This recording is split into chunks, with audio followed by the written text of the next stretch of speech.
Bonjour à tous. Alors, savez-vous que les PMI dépendent des conseils départementaux et les services de l'ASE aussi? Les services de l'ASE, c'est l'ancienne DAS, qui sont avec moultes associations, et la PMI, c'est un système de protection, soi-disant, de la mère et de l'enfant. Donc, je vais aller très vite pour vous la présenter. La PMI, c'est la protection maternelle et infantile, qui est gérée par le Conseil général. Elle a été créée en 1945. Elle se situe très souvent dans les centres médicaux. Elle fait un travail en étroite collaboration avec les infirmières en puériculture, les psychomotriciens, les médecins de PMI, les sages-femmes, les éducateurs de jeunes enfants et d'autres assistants du service social. Son mission: la contraception, le conseil familial, le dépistage du sida, les entretiens préalables aux demandes d'interruption volontaire de grossesse, le suivi de grossesse, la préparation à la naissance, la surveillance de grossesse, l'information sur les droits sociaux et le suivi postnatal, mais aussi le conseil sur les besoins du jeune enfant, le suivi médical préventif et vaccination des enfants, les actions de prévention à la maltraitance et de protection de l'enfant et le bilan de santé des 3-4 ans dans les écoles. Tiens, étonnant. L'agrément et le suivi des assistantes maternelles. Et surtout si les enfants sont bien vaccinés, l'agrément et le contrôle des crèches et des haltes garderies. En clair, ils sont partout où il y a des enfants. Les objectifs de la PMI seraient de mesurer les besoins médicaux, psychologiques, sociaux et d'éducation pour la santé. On vous a parlé de l'éducation à la sexualité. Ils sont très partie prenante, bien évidemment, des futurs parents et des enfants. Prévenir et dépister les enfants en situation de handicap. Oui, parce que les médecins ne sont pas capables de le faire, les parents non plus. Apporter des conseils aux familles pour la prise en charge. En général, ils te les prennent bien en charge quand ils te les placent. Et surveiller, contrôler les établissements et services d'accueil des enfants de moins de 6 ans, ainsi que des assistantes maternelles. On y revient, prévenir les moyens de contraception. Comment intervient la PMI dans les écoles? Très important. Alors, l'une de ses missions est de surveiller et de contrôler les établissements, les services d'accueil des enfants de moins de 6 ans, et en plus de vérifier si ces établissements sont en règle au niveau sanitaire, sécuritaire, médical. Et la plupart des centres de PMI organisent des examens médicaux dans les écoles maternelles. Tu m'étonnes, on contrôle la vaccination toujours.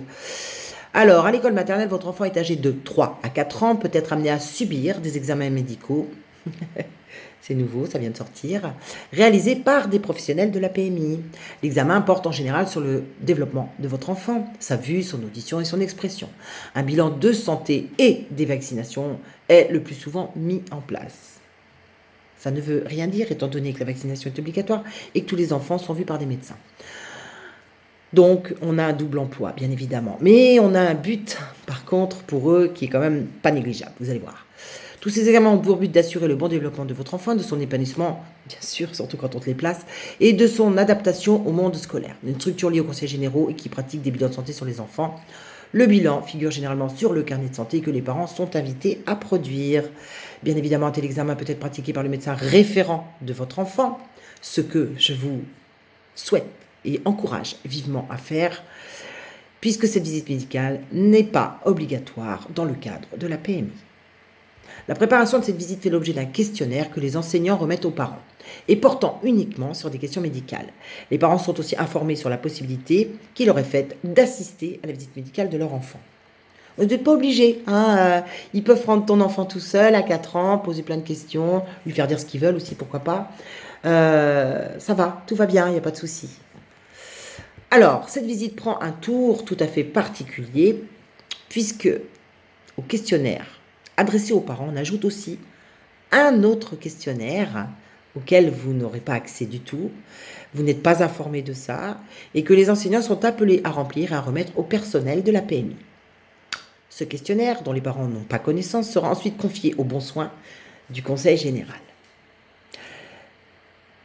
Les enfants participent ou non à la visite médicale. Nul n'y échappe, donc. Un questionnaire, bien sûr, qui se prête au dérapage. Si certains instituteurs et institutrices ont évidemment des réticences à remplir ce questionnaire, le remplissent, voire incomplètement, voire refusent de le faire, on peut craindre que d'autres s'attellent à cette tâche.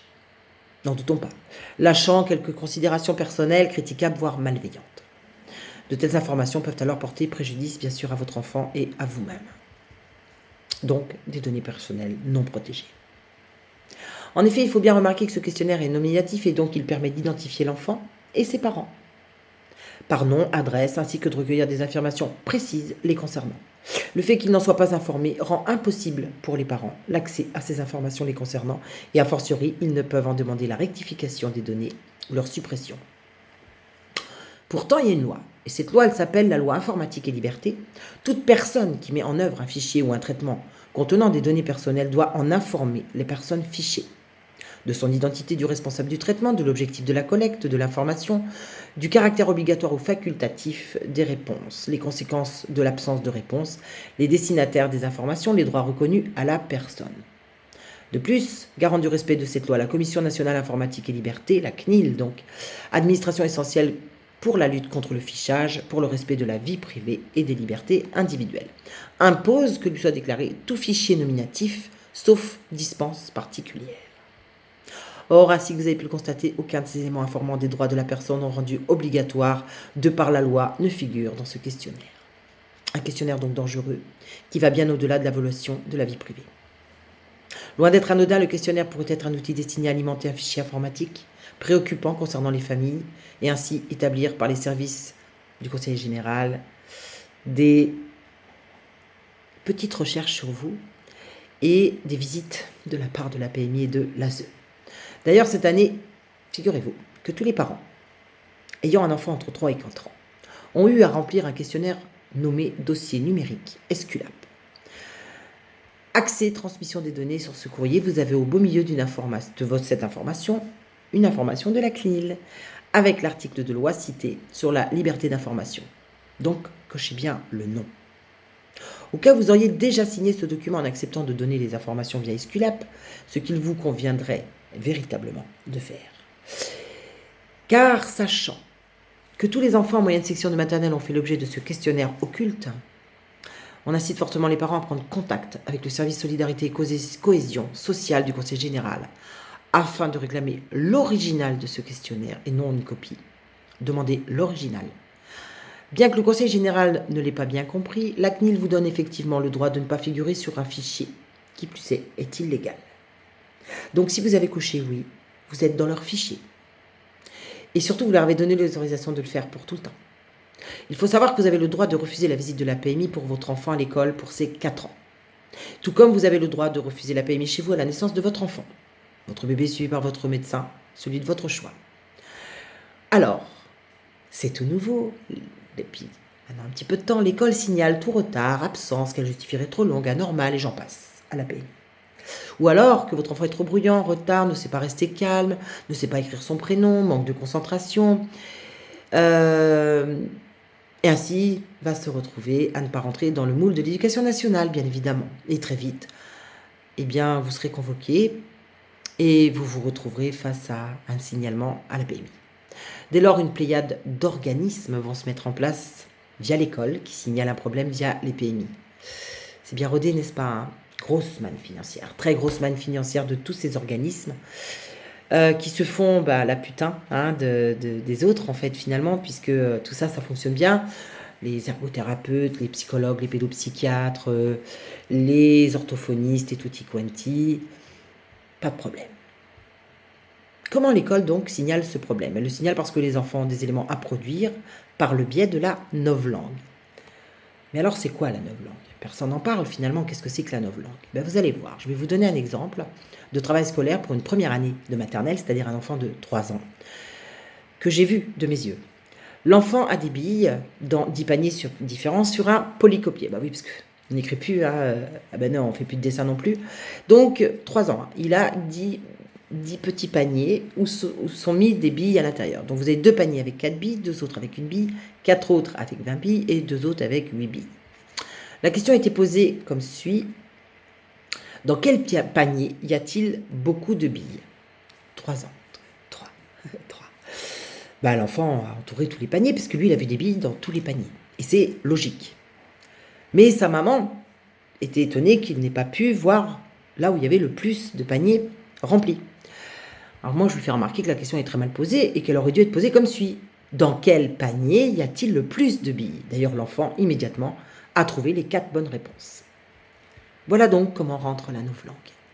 Et ainsi, on met les enfants en difficulté, de façon à pouvoir agir ensuite pour qu'ils soient suivis. que les évaluations de fin de CP sont faites aussi avec un niveau de CE1. Pourquoi? Alors, à partir du moment où votre enfant va être dans les fichiers nationaux, va être repéré comme un enfant en difficulté, alors va commencer pour vous le parcours, et pour lui d'ailleurs, le parcours du combattant. Et puis la stigmatisation. Les signalements à la PMI qui va venir faire des tests et évaluer votre enfant. Et à partir des tests qui seront pratiquement impossibles à réussir, à ce moment-là, votre enfant va être dirigé soit vers les services compétents désignés par eux, soit ils vont vous imposer un suivi ou le prendre en charge pour des AVS, des ATSEM, ou alors dans leur association à but non lucratif, évidemment, bien évidemment. Les enfants devront se rendre là-bas et vous devrez, vous, le parent incompétent, faire en sorte d'obéir à leurs règles démoniaques. Votre enfant devient l'enfant en échec et la stigmatisation est immédiate qui le met en échec, bien sûr, immédiatement. Cela prouve combien l'école est inadaptée et non pas le contraire. Donc comme je vous le disais, certains bébés mettent leurs dents à 3 mois, d'autres à 9 mois. Allons-nous pour cela emmener nos enfants chez le dentiste pour découper les gencives si demain il décide qu'il a trop de retard pour mettre ses premières dents? Nos enfants sont victimes dès la maternelle d'un immense formatage voulu et orchestré afin qu'ils deviennent obéissants, sans réflexion, sans analyse. La méthode globale fait partie d'ailleurs intégrante des échecs successifs. Le manque de production écrite aussi, les polycopiés à tout va, font d'eux des perroquets, mais non des producteurs et des créateurs. Malgré des années d'échecs, on persiste avec la méthode globale au lieu d'aller vers la méthode syllabique et bien d'autres méthodes bien plus performantes qui sont formidables et carrément adaptées. Mais non, la grande éducation nationale n'en a pas envie, mais en somme, qu'est-ce qu'elle ne veut pas? La réussite, le bien-être des enfants, leur liberté d'apprendre à leur rythme. Et ainsi, elle fabrique depuis des années des perroquets pour ceux qui réussissent et laissent les autres sur les côtés, et ils sont très nombreux. Parlons des dyslexiques, jamais d'aide, alors qu'il existe des méthodes qui sont formidables. Pire, même les instituts ne la connaissent pas pour la plupart. Et ils sont même démunis face à ces enfants. Une maîtresse d'école, rentrée en 2000 à l'éducation nationale, a eu, lors de sa première année, un CP. Et ensuite, un CE1. M'expliquait qu'elle était passée par l'UFM et qu'elle avait que quelques mots à en dire, parce qu'elle manquait de temps. Elle me dit, on n'apprend pas le métier de maître d'école à l'UFM. On n'apprend pas à enseigner quelque chose. On n'apprend pas ce qu'on parvient, on n'apprend que ce que l'on parvient laborieusement à glaner. On passe son temps à entendre des discours stupides et verbeux de pédagogie fausse qui se fichent de ce qu'on doit apprendre. On n'arrive pas dans le métier avec des questions billes qu'on a trouvées tout seul, ce qui ne fait pas beaucoup, et avec la force qu'on a réussi à garder. Quand je pense à ma première année d'enseignement, maintenant que j'ai un petit peu de distance, je sais que j'y étais perdu d'un bout à l'autre. Je n'avais que mes convictions et mes principes, j'ai avancé à l'aveugle et me suis beaucoup cogné. Et nos enfants alors? Que sont-ils devenus? L'UFM est une catastrophe, poursuit-elle. Les instituteurs qui en sortent n'en savent pas plus qu'en entrant. Ils ont souvent appris comment ne pas apprendre, à répéter des discours creux. Les plus énergiques parviendront à revenir sur tout ce qu'ils ont appris et à lâcher progressivement. Voilà l'état de notre école aujourd'hui, c'est très grave.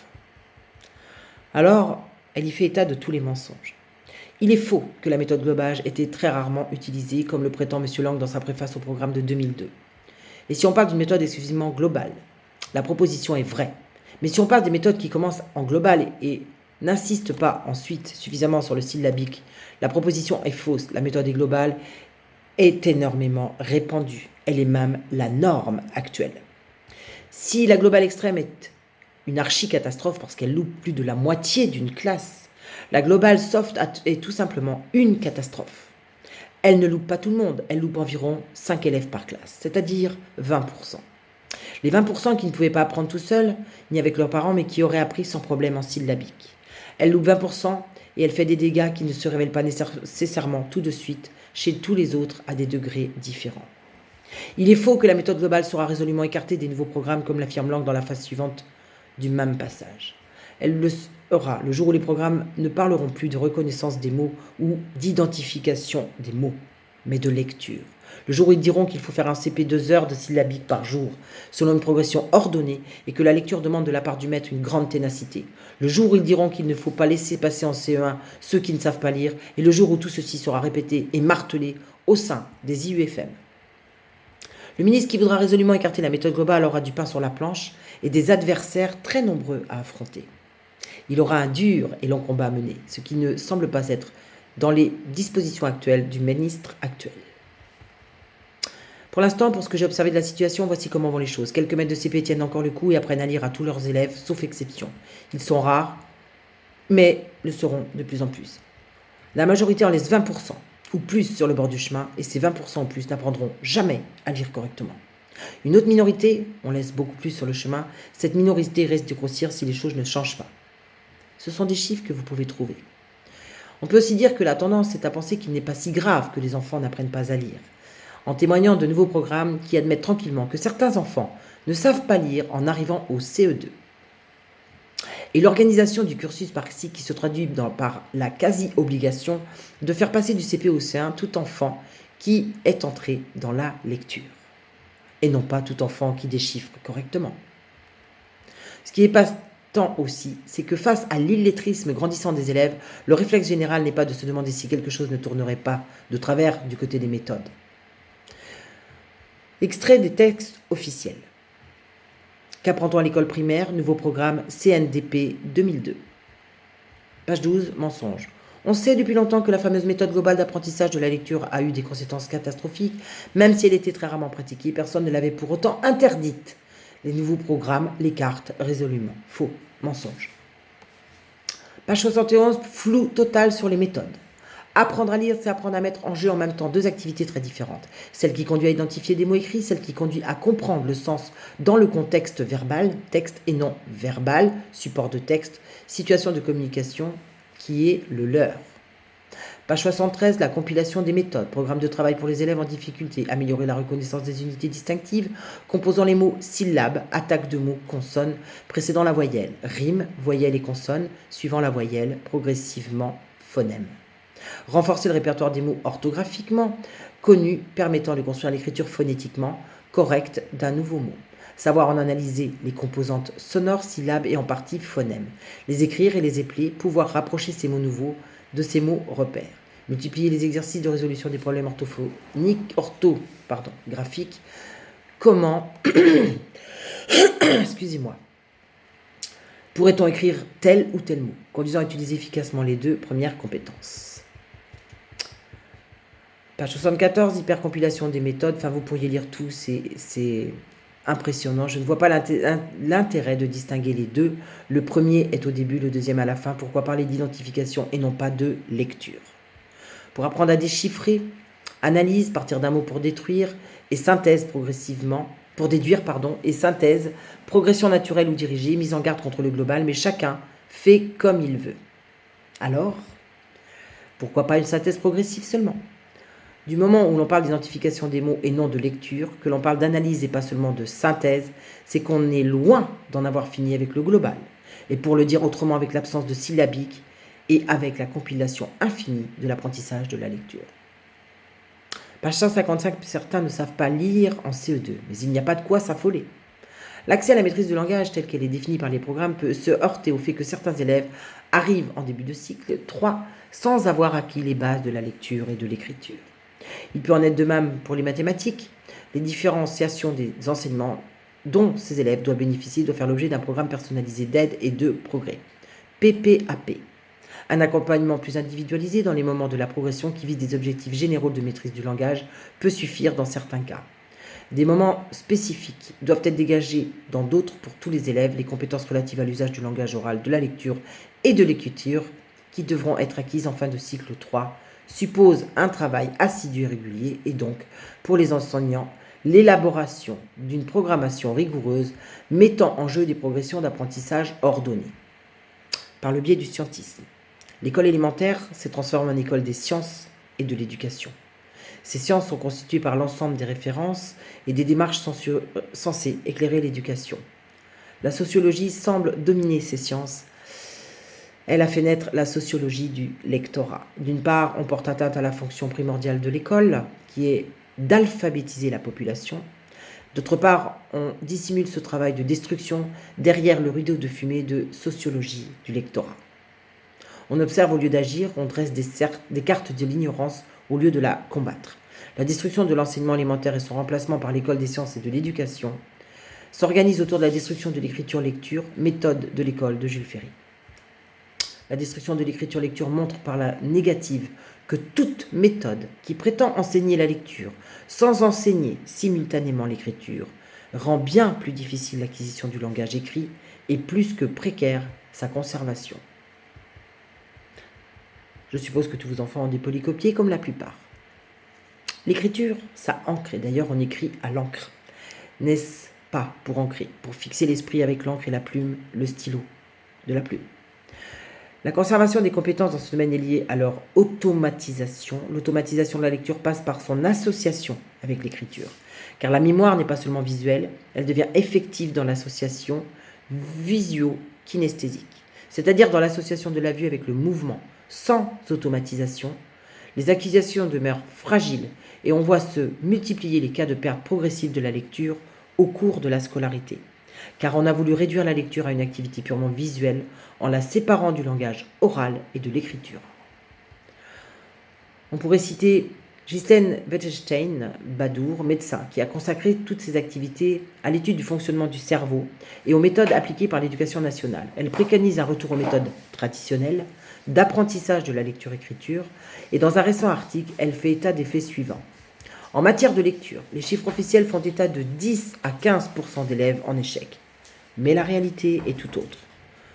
En 1997, les résultats des évaluations proposées à l'entrée en 6e ont montré, selon les déclarations du directeur de l'évaluation et de la prospective en personne, que 12% des collégiens ne savaient pas lire et que 50% d'entre eux déchiffraient, plus ou moins bien, ce qu'ils lisaient et ne pouvaient donc pas utiliser les consignes contenues dans un texte simple et court.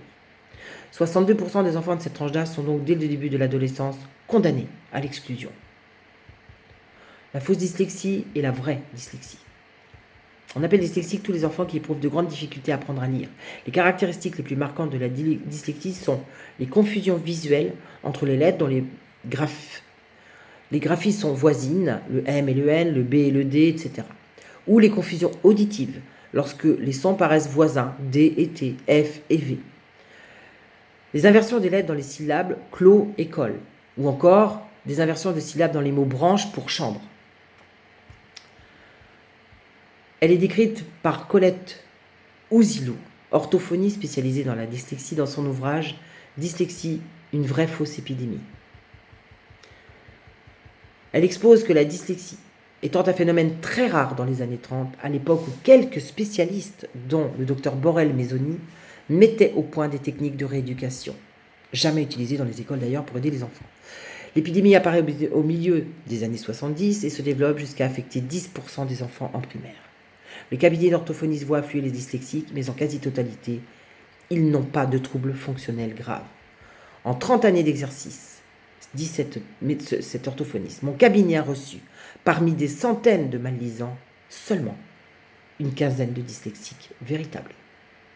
Il s'agit donc d'une vraie épidémie de fausse dyslexie. Les causes, eh bien, son expérience parle. Elle explique que le mallisant ressemble au dyslexique comme un frère. Mais il existe un moyen expérimental simple pour le distinguer. Le faux dyslexique peut apprendre à lire, le vrai rencontre d'énormes difficultés. Pour apprendre à lire au faux dyslexique, il suffit d'adopter une méthode efficace. Les faux dyslexiques sont victimes des conditions défavorables dès leur apprentissage de la lecture, confirme comme la date de départ de l'épidémie coïncide avec la généralisation des méthodes mixtes. Il existe bien évidemment une évidente relation de cause à effet. Au-delà des simples présomptions, une raison de bon sens se présente à l'esprit. Les troubles dyslexiques sont des troubles d'inversion du sens de la lecture. Or, le fait de savoir de photographier l'image globale des mots n'impose pas au cerveau aucune discipline de lecture et certains sujets peuvent explorer l'image dans le désordre et au hasard. Les spécialistes avancent deux raisons. D'une part, la méthode globale, qui est en contradiction totale avec le mode de fonctionnement du cerveau.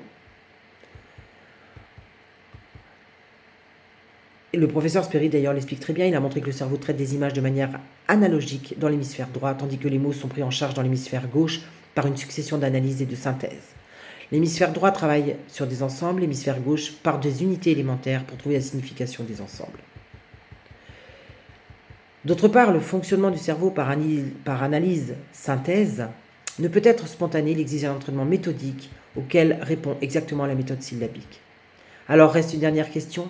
S'il est prouvé que la méthode globale peut provoquer des troubles qui s'apparentent à ceux de la dyslexie, pourquoi ces derniers n'affectent-ils pas tous les enfants au même degré? Nous examinerons par ailleurs pourquoi les mêmes causes n'entraînent pas exactement les mêmes effets. Eh bien, plusieurs instituteurs de niveaux différents ont dû quitter l'éducation nationale écœurée, car ils se sont vraiment rendus compte du mensonge dans lequel on les a mis. Beaucoup de gens pensent ne pas être faits pour l'école, mais en fait c'est bien l'école qui n'est pas faite pour les enfants. Malheureusement, les gens ne connaissent ni les lois, ni celui du code de la famille, et il va falloir que vous trouviez de quoi vous défendre. L'école a-t-elle le droit de signaler les enfants? Non. Le devoir de l'école de signaler les enfants? Non. L'éducation nationale a fait en sorte que nos enfants ne puissent plus lire à l'école. Les instituteurs, pour certains dégoûtés, ont quitté l'éducation nationale. D'autres ont voulu rester.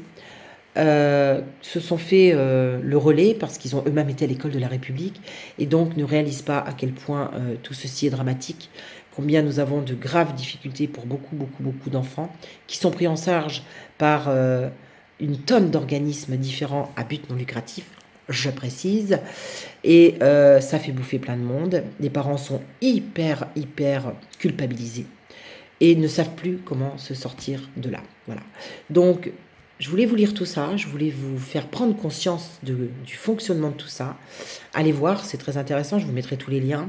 Je crois que sortir les enfants des écoles pour leur apprendre à lire avec la méthode syllabique et à lire avec même plein d'autres méthodes d'ailleurs qui existent, il n'y a pas que celle-ci, vous permet vraiment de faire en tout cas largement aussi bien que l'éducation nationale actuellement, sans compter que vous n'êtes pas obligé d'inclure les droits sexuels.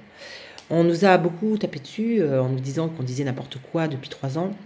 Récemment, en nous disant que sortir les enfants des écoles, c'était lamentable, que c'était dangereux. Ben, j'aurais bien qu'on me dise ce qui est dangereux. Si c'est de les laisser, ou si c'est de prendre le risque de les sortir par centaines et par milliers, parce que dans quelques temps, comment iront vos enfants? Quand ils auront eu les droits sexuels, quand ils sauront ni lire ni écrire, donc ils ne sauront pas se défendre, ni employer les mots pour se défendre face à ce qui leur arrivera, sans compter les 11 vaccins qui vont les éprouver grandement puisqu'on a beaucoup d'enfants malades. Comment vont-ils faire? Et dans quelques années, comment feront-ils pour se défendre? Parce qu'ils n'auront pas les mots pour dire les choses. Donc je crois que c'est à chacun de prendre la mesure des choses et de ne rien attendre des autres. On m'a reproché aussi de ne pas m'engager dans les tribunaux ou ailleurs. Enfin, mais vous croyez quoi? Qu'on va s'engager pour les gens qui refusent de voir la réalité en face, qui refusent de voir les droits sexuels, qui refusent de voir tout ce qui est en train de nous arriver sur le coin du nez? Vous voulez qu'on s'engage comment? Qu'on fasse les choses à leur place? Ça commence par vous, les parents. Sortez vos enfants des écoles. Faites le nécessaire pour que vos enfants soient en sécurité. Peu importe la méthode, peu importe la manière. Seul vous pouvez le faire. Et c'est quand nous serons plusieurs, eh bien, que nous pourrons réussir et parvenir à faire différemment. Bientôt, on en va faire un live avec Rémi pour l'école à la maison, justement. Je crois que le plus dangereux, c'est pas de faire l'école dans une caravane. C'est bien de faire l'école dans l'éducation nationale avec ce qui est en train d'arriver. Personnellement, je le pense et je l'assume. À bientôt, mes amis.